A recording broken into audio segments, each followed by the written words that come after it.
আমি নৈতিকতার বিরুদ্ধে। সিরাজগঞ্জের ডুমুরিশা আদর্শ গ্রামে পুকুর খনন কার্যক্রমকে কেন্দ্র করে মিথ্যা ও মানহানিকর সংবাদ প্রকাশের প্রতিবাদে সংবাদ সম্মেলন করেছেন দেশমাতৃকা ফুড প্রোডাক্টস কোম্পানি লিমিটেডের ব্যবস্থাপনা পরিচালক মোহাম্মদ ইমাজউদ্দিন তালুকদার শুভ।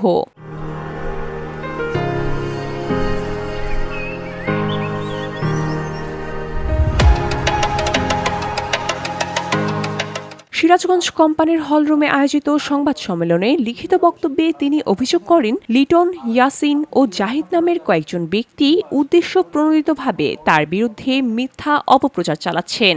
সম্প্রতি সিরাজগঞ্জ মিডিয়া নামে একটি ফেসবুক পেজে প্রকাশিত সংবাদের মাধ্যমে তার বিরুদ্ধে জোরপূর্বক সাদা কাগজের স্বাক্ষর নিয়ে সরকারি গাছ কর্তনের অভিযোগ আনা হয়েছে, যা তিনি সম্পূর্ণ মিথ্যা, ভিত্তিহীন ও ষড়যন্ত্রমূলক বলে দাবি করেন। কোন দিন করেছে বলতে কি, তারা তো ধারাবাহিকভাবে অনেক দিন যাবতই লেখে। আমার কাছে ডকুমেন্টস আছে, আমি আপনাদেরকে ডকুমেন্টস দিয়ে দেব। মেসেঞ্জারে চ্যাটিং আছে, সেই চ্যাটিংটা প্রিন্ট করা আছে। সবকিছুরই তো আসলে ওইভাবে প্রমাণ হয় না। একজন সাংবাদিক এসে আমার কাছে টাকা চাইবে আর সেটার প্রমাণ আমি করতে পারবো। যেমন আমার ভিডিওটা তো সে চুপ করে করেছে, আমি কিন্তু দেখি নাই।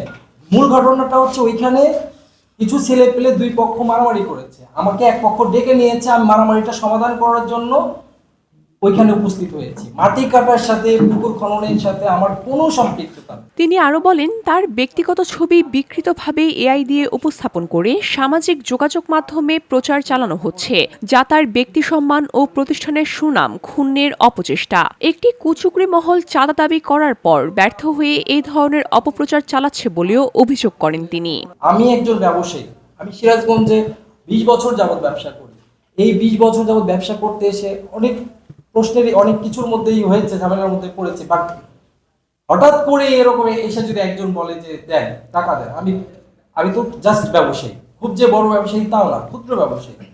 এই জন্য ভাবলাম, মনে করলাম যে আপনাদেরকে এই বিষয়টা জানানো দরকার। সংবাদ সম্মেলনে তিনি প্রশাসনের কাছে দ্রুত তদন্ত করে দোষীদের বিরুদ্ধে আইনগত ব্যবস্থা গ্রহণের জন্য দাবি জানান। পরে এলাকাবাসী চাঁদাবাজদের বিরুদ্ধে বিক্ষোভ মিছিল বের করে। VOD Bangla news desk. চাঁদাবাজের বিরুদ্ধে